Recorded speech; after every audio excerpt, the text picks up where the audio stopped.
SS Music proudly presents the Family Stars Season 3. Title sponsors Mad Rabbit. Powered by Ambu Star Biryani. சிறியவர்கள் முதல் பெரியவர்கள் வரை விரும்பி சாப்பிடும் பிரியாணி. ஸ்பெஷல் பார்ட்னர் டெரனம் homes, the brand of trust. 20வது வயசுல என் அம்மா ஒற்றை தாயின் போராட்டம் அங்கே இருந்து என் அம்மாவுக்கு ஆரம்பிச்சேன். அந்த ஏஜ்ல என் அம்மா தனியா 2 பிள்ளைங்களை கையில பிடிச்சி நடு ரோட்ல நிக்கிற ஒரு இதுக்கு வந்துருச்சு. யாருமே ஹெல்ப் பண்ணுறதுக்கு கூட இல்லாமல் ஃபேமிலியை விட்டு. அப்போ என் முன்னில் என் குழந்தை மட்டும்தான் இருந்தேன். எனக்கு என் பிள்ளைகளை நல்லா வளர்த்தணும், அதுதான் என் நினைவில் இருந்தேன். அதனால் அவங்க நான் நல்லா வளர்த்து இப்படி கொண்டு நிறுத்திருக்கு. யாரும் 1 ரூபா போலும் என் குழந்தைகளுக்கு கொடுக்கக்கூடாது. நான் உழைச்சி தான் என் மக்களை முன்னுக்கு வரணும். அதுதான் இப்போவும் கடவுள் என்னை காப்பாற்றிட்டு இருக்கு.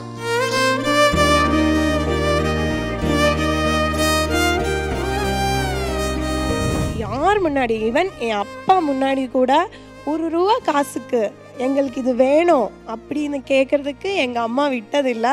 இப்போது அப்படிதான். அந்த ஒரு இதுதான் என் லைஃப்பில் இருக்குது. லைஃப்பில் எப்போவும் கொஞ்சம் மோசமான சம்பவங்கள் நடந்தால் தான் நம்ம இன்னும் உயரம் போகும்னு நான் நம்புகிறோம். அம்மா தனியாக குழந்தைங்களை வளர்த்தும் போது இந்த உலகம் எப்போ அவங்கள தப்பு தான் சொல்லுவோம். அவங்க இப்படி அப்படி தான். ஈவன் ஒரு அப்பா தனியாக குழந்தைங்களை வளர்த்துனா அப்பா ப்ரௌடுடா இப்படி தான் சொல்லும். ஆனால் ஒரு அம்மாவை யாரும் சொல்ல மாட்டா. அந்த நாளில் கஷ்டப்படுறதுக்கு இப்போது கடவுளை எனக்கு நல்ல லைஃப் நல்லா ஹாப்பியாக வச்சுருக்கா. அதுக்கு நான் கடவுளுக்கு தேங்க்ஸ் சொல்கிறேன். லைஃப்பில் எந்த கஷ்டம் வந்தாலும் நாம் அந்த காயம் ஆறுற வரைக்கும் கஷ்டப்பட்டுட்டு தான் இருக்கும். நாம் அழுதுட்டு தான் இருக்கோம். நாம் அதில் யோசித்து ஓவர் திங்க் பண்ணி நிறைய கஷ்டப்படுவேன். போர் அடிச்சுட்டு இருப்பேன். மைண்டு கூட அப்படி சண்டை போடுவேன். நான் எல்லாம் ஒரு ஒரு பாயிண்டில் சூசைட் பாயிண்ட் வரைக்கும் வந்திருக்கேன்.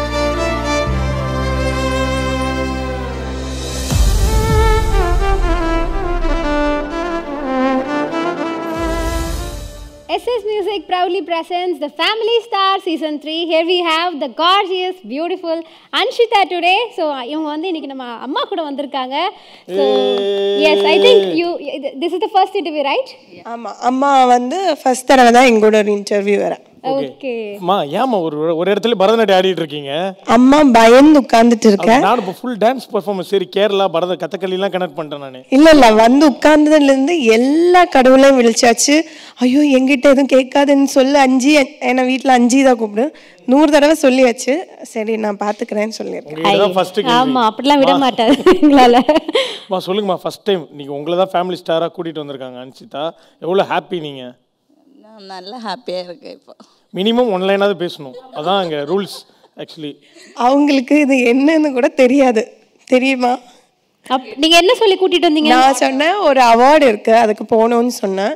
ஆனா இது என்ன அவார்டு எது எல்லாமே தெரியாது. இப்போ இங்க உட்கார்ந்துட்டு போனா சொன்னேன் இது என்னன்னு தெரியுமா? இது எனக்கு அவார்டு கிடையாது, உனக்கு தான் அவார்டு கொடுக்க போறேன்னு சொன்னேன். இங்க வந்தா அந்த விஷயத்தை ரிவீல் பண்ணிருக்கீங்க. ஆமா, நாங்கள் பொதுவாக ஃபேமிலி ஸ்டாரில் கூப்பிட்டு சர்ப்ரைஸ் பண்ணுவோம். நீங்கள் வந்ததே சர்ப்ரைஸாக கூப்பிட்டு வந்திருக்கீங்க. எவ்வளோ இப்போ இந்த நியூஸ் இப்போ தானே தெரியும். ஹாப்பியாக எப்படி இருக்கீங்க சொல்லுங்கள். இப்போ ஹாப்பியாக இருக்குது, சர்ப்ரைசிங்காக இருக்கா உங்களுக்கு? இங்கே வந்தால் இந்த விஷயத்தை ரிவீல் பண்ணியிருக்காங்க. என்கிட்ட சொன்னேன் அவார்டு அவருக்கு ஏதோ அவார்டு இருக்குது, அதனால என்னையும் கூட கூப்பிட்டு வந்து.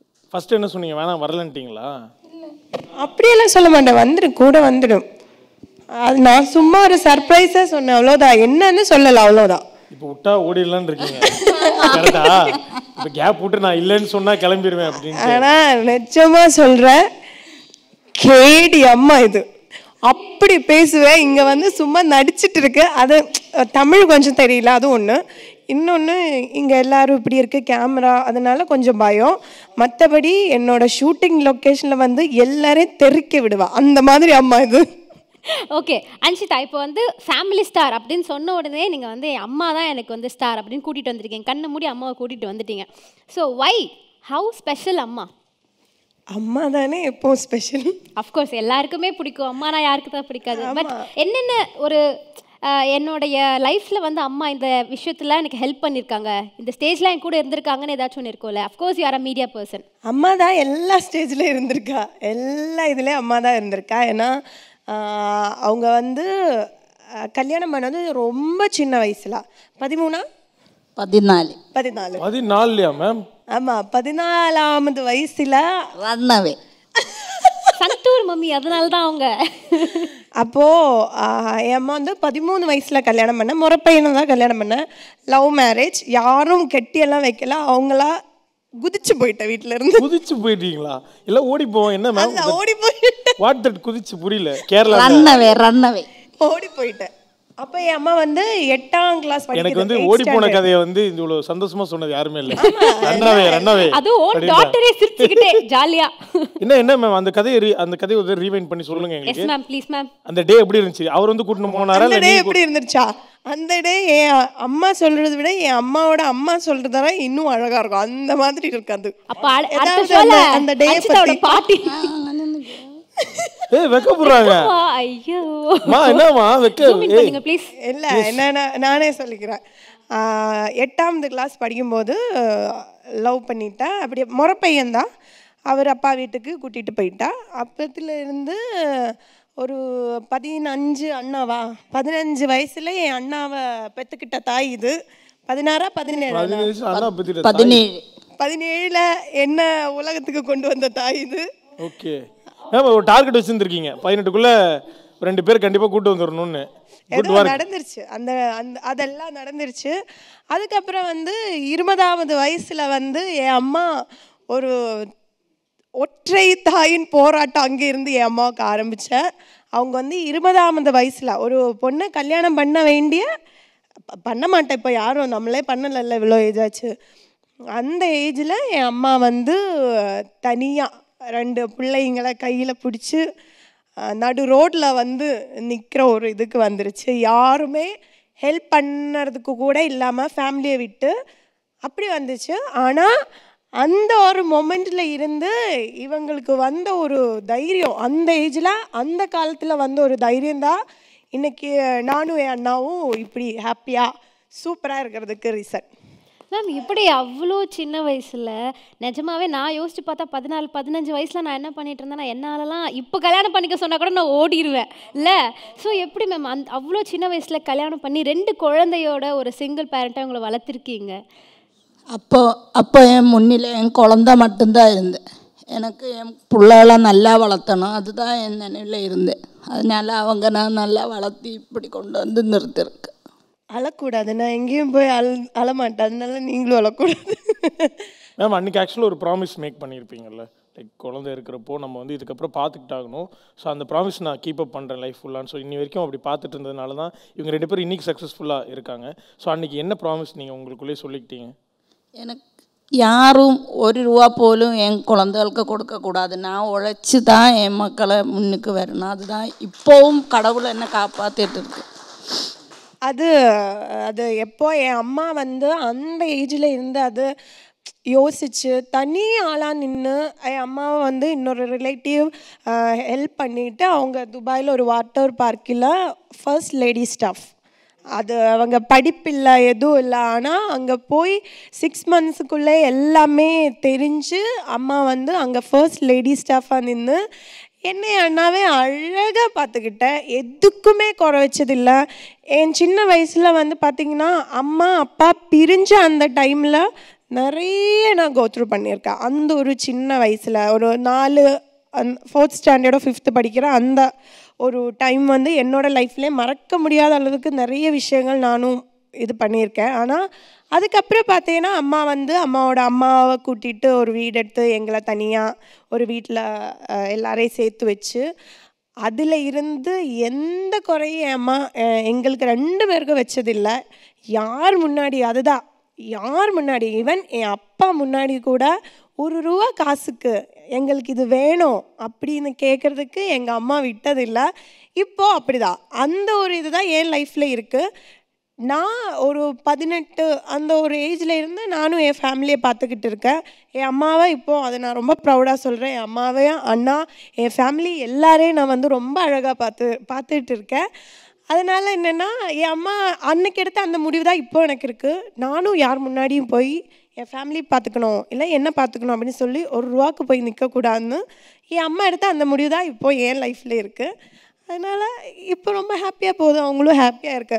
லைஃப்பில் எப்போவும் கொஞ்சம் மோசமான சம்பவங்கள் நடக்கணும். அது நடந்தால் தான் நம்ம இன்னும் உயரம் போகும்னு நான் நம்புகிறோம். 2 சிங்கப்பெண்கள் தெரியுறாங்க என் கண்ணு முன்னாடி. சின்ன வயசுலேயே அவங்களும் அவங்க ஜேர்னி ஆரம்பிச்சிருக்காங்க. இவங்களும் சரி 18 வயசுலேருந்தே ஃபேமிலியை பார்த்துக்கிறாங்க. So really great. சூப்பருங்க. ஸோ மோர் பவர் டு யூமா ஆக்சுவலி. ஸோ நம்ம வந்து நம்ம நல்லா இருக்கிறப்பே நிறைய விதமாக பேசுவாங்க, ரிலேட்டிவ்ஸ் மெயினாக. ஸோ நீங்கள் சிங்கிள் பேரண்ட்டாக ஸ்டார்ட் பண்ணியிருக்கீங்க, பார்த்துக்கிறப்போ நிறைய பேர் நிறைய விஷயமா பேசியிருப்பாங்க. அந்த மாதிரி கஷ்டமாக இருந்த டைம் ஏதாவது இருக்கா? அவங்களுக்கு எதாவது சொல்லணும்னு நினைக்கிறீங்களா?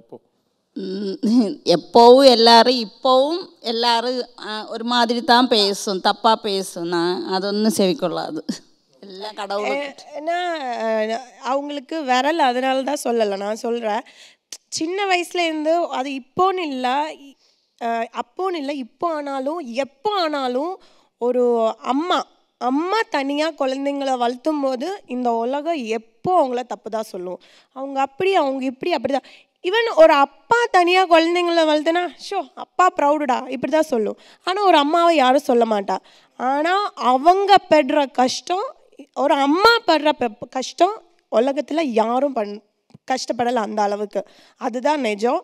அவங்க அந்த அளவுக்கு நிறைய கேட்டிருக்கா, ஃபேமிலியிலேருந்து கூட கேட்டிருக்கா, அப்படி இப்படி எதுக்கு அது பண்ணுறா, ஃபேமிலி விட்டு போயிடுச்சு, அவங்க எந்த ஃபங்க்ஷனுக்கும் எங்களை கூப்பிட மாட்டா, அதெல்லாம் நடந்துருச்சு. அவங்களும் நிறைய அதை பார்த்தாச்சு. ஆனால் என் அம்மா வந்து அப்போ இதெல்லாம் கண்டுக்கல. அதுதான் உண்மை, கண்டுக்கல. அதனால என் அம்மா ஹாப்பியாக அவங்க லைஃப் பார்த்து எங்களை பார்த்து நாங்கள் ஒரு ஃபேமிலி தனியாக வாழ்ந்துட்டு ஹாப்பியாக இருக்குது. அதுதான் நிறைய நம்ம கேட்கும், இப்போவும் கேட்கும். ஆனால் இந்த காதில் கேட்டு இப்படி விடணும், அவ்வளோதான். சூப்பருங்க. ஸோ இன்றைக்கி வந்து உங்களுக்கு ஒரு சான்ஸ் சின்னதாக, நீங்கள் அந்த 20th ஏஜில் உங்களுடைய வேர்ஷனை இன்றைக்கி பார்க்குறப்போ, if you want to tell something, இன்றைக்கி வந்து இவ்வளோ சக்சீட் ஆயாச்சு, இன்றைக்கி ஒரு ஹாப்பி லைஃப் லீட் பண்ணியாச்சு, ஃபேமிலி எல்லாருமே செட்டில். ஸோ இன்றைக்கி உங்களுடைய அந்த வேர்ஷனை பார்க்குறப்போ, if you want to tell anything to her. இப்போ நான் ரொம்ப ஹாப்பியாக இருக்குது. 5 என் மவன் எல்லாம் நல்ல சந்தோஷமாக அவள் நல்லா பார்த்துட்டு இருக்கேன். என்ன நான் அந்த நாளில் கஷ்டப்படுறதுக்கு இப்போது கடவுளை எனக்கு நல்ல லைஃப் நல்லா ஹாப்பியாக வச்சுருக்க அவன். என்ன அதுக்கு நான் கடவுளுக்கு தேங்க்ஸ் சொல்கிறேன். அழக்கூடாது, அது எனக்கு பிடிக்காது. எப்பயுமே இவங்க இப்படி தானாங்க. நீங்கள் அழுகும்போது கூட இப்படி ஃபன் பண்ணிட்டு ஜாலியாக, நாங்கள் செட்டிலலாம் பார்ப்போம், இவங்க எப்படியுமே அவங்க பாடி லாங்குவேஜ் எப்பயுமே ஃபன்னாக தான் இருப்பாங்க. வீட்லேயும் அப்படி தான். அவளும் வீட்டில் வந்தால் தான் எங்கள் வீட்டில் நல்ல சத்தமாக இருக்கும், இல்லாட்டா ஒரு அணக்கவே கிடையாது வீட்டில். நீங்கள் சொன்னீங்க அவங்களோட ஒரு வேர்ஷன் தான் இவங்கள்ட்டேருந்து எனக்கு நிறையா வந்திருக்குன்ட்டு. பட் நீங்கள் இந்த மாதிரி எமோஷ்னலாக எப்போயாவது இருப்பீங்களா? எமோஷ்னல் பர்சனாக இருந்துச்சு? கண்டிப்பாக. நான் வந்து எனக்கு தெரிஞ்சு டெய்லி அழுவேன். டெய்லி ஒரு டைம் நான் அழுவேன். அது ஆனால் என் வீட்டில் கூட தெரியாது. எனக்கு தெரியாது. உங்களுக்கு தெரியாதா? நீங்கள் என்ன டைம் டேபிள் போட்டு அழுவீங்களா? அப்படி இல்லை. எனக்கு நம்ம வந்து ஆனால் எனக்கு புரியும், இவக்கு ஏதாவது மனசுக்கு வருத்தமாக இருந்தால் எனக்கு தெரியும். நான் இவ ஸ்டேட்டஸ் பார்க்கும், ஸ்டோரி பார்க்கும் இன்ஸ்டாவில், அப்போ எனக்கு தெரியும் சோகமான ஸ்டோரி. இல்லை, எல்லாரும் சொல்லுவேன், எதுக்கு உனக்கு சோகமாக இருந்தால் நீ மட்டும் தானே தெரியும் எதுக்கு. ஆனால் நான் கேட்காது, அவகிட்ட கேட்காது ஒன்றுமே. எனக்கு தெரியும், நான் அம்மா தானே, எனக்கு தெரியும் எல்லாம். அவங்க சொல்லவே வேண்டாம். ஆனால் இல்லை, நான் எப்போ சொல்லுவேன், அழுவுறது வந்து ரொம்ப அழகான ஒரு இமோஷனல் தான் நான் சொல்லுவேன். ஆனால் எனக்கு இப்படி பிடிக்காது. இந்த கேமரா முன்னாடி இல்லை நான் 10 பேர் பார்க்குற முன்னாடி எனக்கு பிடிக்காது. அது எவ்வளோ வந்தாலும் நான் கண்ட்ரோல் பண்ணி உட்காந்துடுவேன். அதுதான் அம்மாக்கிட்டே சொல்லலாம். அது ஏன்னா இந்த சென்டிமெண்ட்ஸ் க்ரியேட் பண்ணுறது எனக்கு சுத்தமாக பிடிக்காது. எனக்கு வந்து என்னென்னா, என்னோடய லைஃப்பில் வந்து அழுவுறது வந்து ஒரு பாயிண்டில் பப்பா இவ்வளோ பொய்யா கூட அழ முடியுமே அப்படின்னு நான் பார்த்துருக்கேன். அதனால் எனக்கு வந்து மீடியா முன்னாடி அழுவுறது எனக்கு பிடிக்காது. நான் அழுவேன், பாத்ரூமில் உட்காந்து நல்லா அழுவேன். அப்புறம் எனக்கு நிஜமாக சொன்னால், நான் ரொம்ப இப்போ என்னோட எல்லாம் ஷேர் பண்ணுறதும் எனக்கு அழணும், அவ்வளோ அழுக வந்தா ஏதாவது ஒரு ரொம்ப கவலைன்னா நான் கால் பண்ணி பேசுகிறது ஸ்ரீயா, என்னோட சீரியலில் மேகா கேரக்டர். அவள் எனக்கு ரொம்ப க்ளோஸ் ஃப்ரெண்ட். அவகிட்ட தான் எதாக இருந்தாலும் நான் சொல்லுவேன். மற்றபடி இப்படியெல்லாம் நான் அழமாட்டேன். நான் அது மைண்ட் செட்டோட தான் வரும். எதாக இருந்தாலும் நம்ம பார்த்துக்கலாம், அள்ள எல்லாம் தேவையில்லை. அப்படிதான். நான் ஷவுட் பண்ணியா அழகும். அது வந்து சில டைமில் ஏதாவது ஒன்று வீட்டில் பேசினா எனக்கு அது கொஞ்சம் கவலையாகும். எனக்கு பிடிச்சவங்க எங்கிட்ட ஏதாவது பேசினா தான் எனக்கு மெயினாக எனக்கு பிரச்சனை ஆகும். மற்றபடி யார் பேசினாலும் பாப்பா அப்படின்னு சொல்லி நான் போயிட்டே இருக்கும். ஆனால் எனக்கு பிடிச்சவங்க ஏதாவது பண்ணாதான் எனக்கு அது கொஞ்சம் கஷ்டம் ஆகும். அதனால தான் அழும், மற்றபடி எல்லாம் அழ மாட்டேன். ஓகே, ஸோ இப்போ வந்து குக் வித் கோமாளியில் வந்து அவங்க பயங்கர எல்லாருக்கும் ஒரு ஃபேவரட்டான ஒரு கோமாளி ஆகிட்டாங்க. போடுற கெட்டப்லாம் மாசாக போடுறாங்க, பேசுகிற டைலாக்லாம் மீம் ஆகுது. அதெல்லாம் பார்க்குறீங்களா நீங்கள்? இந்த ஃபேமஸ் அன்ஷிதா மீம்ஸ் எல்லாம் பார்க்குறேன். ஓகே, நீங்கள் அவங்க குக் வித் கோமாளி மீம்ஸ்லாம் இவங்களோட வரும், நிறைய ட்ரெண்ட் ஆகும்ல, அதெல்லாம் பார்க்குறப்போ உங்களுக்கு ஹாப்பியாக இருக்கா? இப்போது நல்லா ஹாப்பியாக இருக்கும். உங்களுக்கு பிடிச்சது ஃபேவரட் எபிசோட் அவங்க யார் கூட பேர் பண்ணது பிடிச்சிச்சு? என்ன கெட்டப் அன்ஷிதாவோடது பிடிச்சிச்சு? മറന്നു പോയി. അല്ലേ ഏதாவது ഒന്ന് நான் ആവേശത്തിൽ വന്ന എന്തെങ്കിലും நிறைய கெட்டப் പാല് കറക്കുന്നു. பால் அந்த பசு வந்தப்போ அந்த பால் கறக்குற எபிசோட்ல அது பால் கறக்குறது பிடிச்சிருக்கா? என்ன அம்மாடா இது தானே கஷ்டப்பட்டு எவ்வளவு கெட்டப்பு போட்டு கஷ்டப்பட்டு மாட பயந்து போய் பயந்து போயிடுச்சு. இப்படி உதச்சிடுவேன். நீங்க பயந்த மாதிரி தெரியல, எக்ஸ்பெக்ட் பண்ணியிருந்திருக்கீங்க எப்படா பொண்ணை மிதிக்கும் அந்த மாடு அப்படின்னு பார்த்தா அந்த மாட்டை நான் கொன்னிடும். அப்படியெல்லாம் இல்லை, அது போய் நான் இதெல்லாம் நம்ப மாட்டேன். உண்மையே சொல்லு, மாடு மிதிச்சிருந்தா என்ன நடக்கும் தெரியுமா? என் வீட்டில் நீங்கள் ஒரு கேமரா வச்சுருந்தா தெரியும். மாடு என்ன மிதிச்சிருந்தா என் அம்மா ஐயோ இப்படிதான் சிரிச்சிட்டு இருப்பேன். அப்படி ஒரு மம்மியை பார்த்ததே இல்லை. அப்படிதான் பண்ணுவோம். அதனால இதெல்லாம் சும்மா அந்த மாடு என்ன மிதிச்சிருந்தா என் அம்மா தான் ஃபர்ஸ்ட் சிரிக்கிறாள். ஒரு அரை மணி நேரம் சிரிச்சிட்டு அதுக்கப்புறம் தான் தூக்கி விடுறது. அதுக்கப்புறம் தான் பண்ணுவோம். அந்த மாதிரி ஆளுது. யூ ஸ்டில் கண்டினியூ டூயிங் திஸ்ஸா? எஸ். எஸ்ஸா? உண்மையா சொன்னேன். ஆமா, அது அப்படிதான். அவங்க அப்பாவையே 2 வீலர் பின்னாடி உட்கார வச்சுட்டு அந்த பம்ப் இப்படி ஜம்ப் பண்ண போது பின்னாடி ஆள் இல்ல, கீழே விந்துச்சு வண்டி. பொண்ணு அப்பா கீழே கிடக்குதுன்னு சொல்லிட்டு அங்க வண்டி நிப்பாடி சிரிச்சதுக்கு அப்புறம் தான் அவரை கூட்டிட்டு வண்டியில வந்தான். அப்படிதான் என் அம்மா. அன்ஷிதா வந்து இவ்வளோ டேலண்டடாக இருக்காங்கன்னா அந்த டேலண்ட் கொஞ்சம் அம்மா கிட்ட இருந்து வந்திருக்கும் அப்படின்னு நான் நம்புறேன். ஸோ அம்மாக்கு ஏதாவது ஒரு ஹிடன் டேலண்ட் இருக்கா? ஏதாவது சிங்கிங், டான்சிங்? ஒன்றும் இல்லை. ஒன்லி செவரேறு குதிச்சு காய்கறி திருடிங், குக்கிங். குக்கிங்.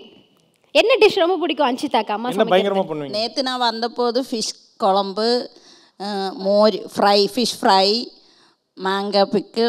யார் மேம், எத்தனை பேருக்கு பண்ணீங்க? எனக்கும் அவக்கும் 2 பேருக்கு தான். 2 பேருக்கு அளவா சமைச்சு அளவா சாப்பிட்டு வாழை இலையில அப்படியே பொதிஞ்சு சூப்பரா எடுத்துட்டு வந்தா. நேத்து நான் அதனால காலையில இருந்து 5 o'clock வரைக்கும் எதுவும் சாப்பிடல, வரும் தண்ணி மட்டும் குடிச்சிட்டு இருந்தேன். அவங்கள போய் ஏர்போர்ட்ல இருந்து கூட்டிட்டு வந்துட்டு நல்லா போய் ஒரு புடி பிடிச்சேன். மேம் இருக்கா மேம்? பாக்கி இருக்கா? இல்ல நானே அத சொல்றாங்களே 2 பேர் தான் சமைச்சாங்க. ஓகே மேம், இந்த வீக் ஏதாவது சமைப்பீங்களா அந்த மாதிரி ஸ்பெஷல் டே? ஒன்றும் இல்லை. ஒண்ணும் இல்ல, வராத வந்துராத வீட்டுக்கு. அததான் சொல்றாங்க. இல்ல வா. அப்ப நல்ல உங்களை நம்பி நான் கேரளாக்கு வந்து இந்த காட்டுவாசிங்கெல்லாம் கயிறை கட்டி பார்பிக்யூ பண்ணுவாங்கல்ல, அந்த மாதிரி என்ன பண்ணாதான் 5 வரும்போது கூட வா, நல்ல ஃபுட்டு செய்து. அது எல்லாம் என் அம்மாவை நீங்கள் மாற்றியே நிறுத்த முடியாது. அந்த அளவுக்கு யார் என்னோடய ஃப்ரெண்ட்ஸ் யார் வீட்டுக்கு வா அந்த அளவுக்கு சமைச்சு கொடுப்பேன். அது ரொம்ப பிடிக்கும் அவங்களுக்கு, எங்களுக்கு ரொம்ப பிடிக்கும் சாப்பாடு கொடுக்கறதுக்கு. என் வீட்டில் சமைக்கிற சாப்பாடு நிறைய பேருக்கு பிடிக்கும். அதனால இப்போ நான் ஷூட்டுக்கு இங்கே கூட வரும்போது ஒரு நாள் வீட்டுக்கு போய் நின்றுட்டு வரும்போது அர்ணவுக்கு ஸ்ரீக்கு இவங்க 2 பேரும் வீட்டு சாப்பாடு ரொம்ப கம்மியாக சாப்பிட்றவங்க. நான் எடுத்துகிட்டு வருவேன் வீட்டில் இருந்து, அவங்களுக்கு என்ன வேணுமோ அதை எடுத்துகிட்டு வந்து நேராக ஏர்போர்ட்டில் இருந்து ஒன்றா வந்து 3 பேரும் உட்காந்து சாப்பிட்டுட்டு தான் எல்லாரும் வீட்டுக்கு போவோம். அந்த மாதிரி. ஓகே, லாஸ்ட்டாக வந்து எல்லாருக்கும் ஒரு டிப்பு கொடுத்துருங்க. அதாவது யாராவது டக்குன்னு ஒரு லைஃப்பில் பிரேக் டவுட் ஆகிட்டாங்கன்னு வச்சுக்கோங்களேன், அதுலேருந்து மீண்டு வரது ரொம்ப கஷ்டம். பட் உங்கள் லைஃப்பில் நீங்கள் நிறைய விஷயங்கள் பார்த்துருக்கீங்கல்ல, ஸோ ஒரு சின்ன டிப் கொடுக்கணுன்னா லைஃப் அட்வைஸ். டிப்பாலாம் இல்லை, லைஃப்பில் எந்த கஷ்டம் வந்தாலும் நாம் அந்த காயம் ஆறுற வரைக்கும் கஷ்டப்பட்டுட்டு தான் இருக்கும், நாம் அழுதுட்டு தான் இருக்கும். நாம் அதில் யோசித்து ஓவர் திங்க் பண்ணி நிறைய கஷ்டப்படுவேன், போர் அடிச்சுட்டு இருப்பேன், மைண்டு கூட அப்படி சண்டை போடுவேன். நான் எல்லாம் வந்து ஒரு என்ன சொல்ல ஒரு பாயிண்டில் சூசைட் பாயிண்ட் வரைக்கும் வந்திருக்கேன். ஆனால் அப்படி தான் லைஃப், அப்படி தான். நம்ம ஏதாவது ஒரு கஷ்டம் இருந்தால் நம்ம அது கூட சண்டை போட்டுகிட்டே இருக்கோம். வாழ்க்கையில் எப்போது இடையில கூட சும்மா நல்லா ஹாப்பியாக இருக்கிற ஒரு மொமெண்ட்டில் கூட ஏதாவது ஒன்று மைண்டில் வந்துட்டேன்னா நம்மளுக்கு அந்த கஷ்டம் வரும் மனசில். அதனால் எதுவுமே இல்லை, நீங்கள் ஒரு கஷ்டத்தில் இருந்தேன்னா அழுவுங்க, சூப்பராக அழுதுடுங்க. ஆனால் யார் முன்னாடி எல்லாம் போய் அழாதுங்க, தனியாக உட்காந்து அழுதுடுங்க. அழுது அந்த நான் நிஜமாக சொல்கிறேன், நம்ம ரொம்ப அழுதேன்னா நம்மளுக்கு வந்து அந்த பெயின் கொஞ்சம் ரிலீஃப் ஆகிடும். நான் எல்லாம் வந்து ரொம்ப டிப்ரெஷன் இதெல்லாம் பிரியாணி சாப்பிடுவேன், நிஜமாக சொல்கிறேன். நான் நைட்டு 2 மணிக்கு கூட பிரியாணி ஆர்டர் பண்ணி பிரியாணி சாப்பிடுவேன். நாங்கள் ஷாக்காரோம் வாஸ்துவோம், நீங்கள் எதுக்கு ஷாக்காக தெரியாது. நான் பிரியாணி சாப்பிடுவேன். அதெல்லாம் வந்து எனக்கு இப்போ கொஞ்ச நாள் ஒரு 2 இயர்ஸாக வந்த பழக்கம் தான். எனக்கு ஏதாவது கவலைன்னா நான் நல்லா சாப்பிடுவேன், நிஜமாக சொல்கிறேன், நல்லா சாப்பிடுவேன். சாப்பிட்டதுக்கப்புறம் சாப்பிடும்போது கூட அழுதுக்கோ, சாப்பிட்டதுக்கப்புறம் அழுதுக்கோ, அப்புறம் நல்லா தூக்கம் எடுங்க, தானாக போயிடும். எதுவும் எப்போ நிரந்தரம் எல்லாம் கிடையாது. அது பாட்டுக்கு வருவேன், அது பாட்டுக்கு போவேன். நம்ம லைஃப்பை பார்த்து முன்னாடி போங்க. ஆனால் ஐயோ நம்ம லைஃப் இப்படி ஆச்சேன்னு எல்லாம் நினச்சி உட்காராதீங்க. மேலே தான் போயிட்டு இருக்கணும், கீழேயே உட்காந்துட்டு இருக்கணும்னு நினைக்கக்கூடாது. அவ்வளோதான். சூப்பர். இனிமே வந்து டிப்ரெஷன் ஆகுது, குப்ரெஷன் ஆகுது, பிரியாணி வாங்கி சாப்பிடுங்க, ஜாலியா இருங்க அப்படின்றாங்க. நான் நிஜமா சொல்றேன், டிப்ரெஷன்லாம் வந்து சூப்பரா ஒரு பிரியாணி சமைச்சு கொடுக்கணும். டெய்லி டிப்ரெஸ் ஆக்கி சமைச்சு கொடுக்கும் அப்படின்றீங்க. சீரியஸா? வேலைக்கு முன்னே அஞ்சி மூஞ்சி எனக்கு அழகா இல்லையா அப்படின்னு எல்லாம் சொல்லி என்ன டிப்ரெஷன் ஆக்கி வச்சு பிரியாணி சாப்பிடு அப்படி பண்ணுவேன். அப்படி சூப்பருங்க. சரி, இப்படி ஒரு அம்மா பொண்ணை நாங்கள் ஃபேமிலி ஸ்டாரில் பார்த்ததே கிடையாது. ஃபேமிலி ஸ்டார் இந்த உலகத்திலேயே பார்த்தது கிடையாது. சீரியஸ்லி இது வந்து ஒரு ஸ்பெஷல் எபிசோடாக டர்ன் அவுட் ஆகிடுச்சு. நிஜமா எங்கள் வீட்டில் நாங்கள் எல்லாரும் எப்போதும் ஜாலியாக தான் உட்காருவேன். எங்கள் வீட்டில் வந்து நிஜமாக சொன்னால் வீட்டுக்குள்ளே வந்து நாங்கள் எல்லோரும் இருக்கும்போது அங்கே கவலை இல்லை, எதுவும் இல்லை, எல்லோரும் ஹாப்பியாக தான் இருப்பேன். என் அண்ணா கூட, அண்ணா வந்து கொஞ்சம் முன்னாடி வந்து கொஞ்சம் நம்ம கூட எல்லாம் ரொம்ப மிங்கிள் ஆகாமல் கொஞ்சம் இருந்த ஆள். ஆனால் இப்போ வந்து வேறு மாதிரி இருக்கும் வீட்டுக்குள்ளே அந்த வைப்பு, ரொம்ப ஹாப்பியாக இருப்பேன். இவங்க எனக்கு என்னென்னா நான் இப்போ இங்கே இருக்கேன், சென்னையில் இருக்கேன். ஆனால் இங்கே இருந்து பார்க்கும்போது என் வீட்டுக்குள்ளே நான் பார்க்கும்போது நான் ரொம்ப ஹாப்பியாக ஃபீல் பண்ணுறேன்னா, இந்த அம்மாவும் பையனும் இல்லையா, நம்ம நிறைய மூவியில் பார்க்குற மாதிரி தான் அம்மாவும் பையனும் வீட்டுக்குள்ளே காலையிலிருந்து சண்டை போட்டுட்டு அவங்கள ஜுஜு அவங்கள வெளியில் போயிட்டு சாப்பிடுவோம். அவங்க 2 பேரும் அப்படியே ரொம்ப மூவி பார்த்துட்டு கொக்கான்னு சிரிப்பேன். பக்கத்து வீட்டில் இருந்த ஆளுங்க, என்ன உங்கள் வீட்டில் சத்தம் என்ன அழுவுதா? அழுவலை, அவங்க 2 சிரிச்சிட்டு இருக்கு, அப்படி பண்ணுவேன் 2. அப்போ அதனால எனக்கும் அது ரொம்ப ஹாப்பி. என் வீட்டில் இருக்கவங்க ஹாப்பியாக இருக்குது, ஸோ ஹாப்பியாக இருக்குது, ஹாப்பி. சூப்பருங்க. ஆமாம், எங்களுக்கு 3 பூனைக்குட்டி இங்கே இருக்குது. அந்த பூனைக்குட்டி சீக்கிரமாக அந்த வீட்டை விட்டு போகிறது அந்த பூனைக்குட்டிக்கு நல்லது. என்னைக்கு அது சூப்பாக மாறுன்றது கண்டே பிடிக்க முடியாது. நிஜமாக சொல்கிறேன், அதெல்லாம் சொல்லாத. இந்த மைக் எப்படி இப்படி வரும்னு எனக்கு தெரியாது. தூக்கி அடிச்சிருவாங்களா? என் அம்மாவோட பசங்க அது 3 பூனைக்குட்டியா? ஆமி, பார்பி, பிளாக்கி. ஆமி, பார்பி, பிளாக்கி. ஆமியோட குழந்தைங்க பிளாக்கியும் பார்பியும். சரிங்க, thanks. Rest in peace to those பூனை. சீரியஸ்லி. ஓகே, இப்படி ஒரு அவங்களுக்கு நீங்கள் தான் ஃபேமிலி ஸ்டார் ஆக்சுவலாக. ஓகேவா? இந்த மாதிரி ஒரு ஃபேமிலி ஸ்டார் ஒரு அம்மா பொண்ணை பார்த்ததே கிடையாது. ஸோ இவங்களை கௌரவிச்சே ஆகணும். ஸோ வந்து எஸ்எஸ் மியூசிக்கோடைய ஃபேமிலி ஸ்டார் சீசன் 3ல் ஒரு அவார்ட் இங்கே இருக்குது. ஸோ அன்ஷிதா, உங்களுடைய ஃபேமிலி ஸ்டாரான உங்கள் அம்மாவுக்கு உங்கள் கையால் ஒரு ஸ்மால் டோக்கன் ஆஃப் லவ் கொடுக்க போகிறீங்க ஃப்ரம் டீம் எஸ்எஸ் மியூசிக்.